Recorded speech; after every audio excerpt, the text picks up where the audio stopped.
Sabarimala virtual queue സിസ്റ്റത്തിൽ സ്ലോട്ടുകൾ book ചെയ്യുന്നതിന് 5 രൂപ ഫീസ് ഈടാക്കാൻ തിരുവിതാംകൂർ ദേവസ്വം ബോർഡ് ഇക്കഴിഞ്ഞ ദിവസം നിർദ്ദേശിച്ചത് ഒരു തരത്തിലും അംഗീകരിക്കാൻ കഴിയുന്ന കാര്യമല്ല എന്ന് വിശ്വ ഹിന്ദു പരിഷത്ത്.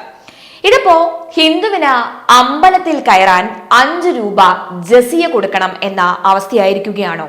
ഇത് പതിയെ മറ്റമ്പലങ്ങളിലേക്കും വ്യാപിക്കാൻ സാധ്യതയുണ്ട് എന്ന കാര്യത്തിൽ യാതൊരു തർക്കവുമില്ല. ഇതിനെതിരെ ഹിന്ദു സംഘടനകൾ കോടതിയിൽ പോകുക തന്നെ ചെയ്യണം.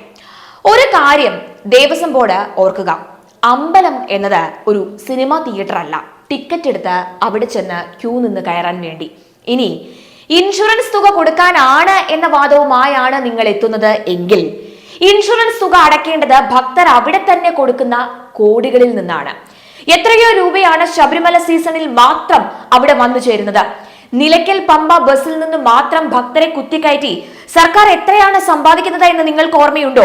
ഇവിടെ നാം ഓർക്കേണ്ട മറ്റൊരു കാര്യം, ബാക്കി മതസ്ഥരുടെയൊക്കെ ആരാധനാ കേന്ദ്രങ്ങളിലേക്ക് പോകുമ്പോൾ ബസ്സിലും ട്രെയിനിലും വിമാനത്തിലും അടക്കം സൗജന്യ യാത്രയാണ് അവിടെ നൽകുന്നത് എന്നതാണ്.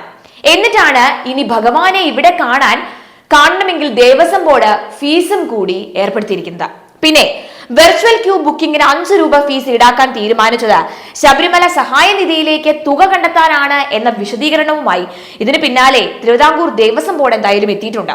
ഏതെങ്കിലും അപകടങ്ങളോ അല്ലെങ്കിൽ ദുരന്തങ്ങളോ ഒക്കെ ഉണ്ടാകുന്ന സാഹചര്യത്തിൽ തീർത്ഥാടകരെ സഹായിക്കുന്നതിനായി ഒരു ഫണ്ട് സൃഷ്ടിക്കുക എന്ന ലക്ഷ്യത്തോടു കൂടിയാണ് ഈ ഫീസ് ഈടാക്കിയത് എന്നാണ് ഇവരുടെ വാദം.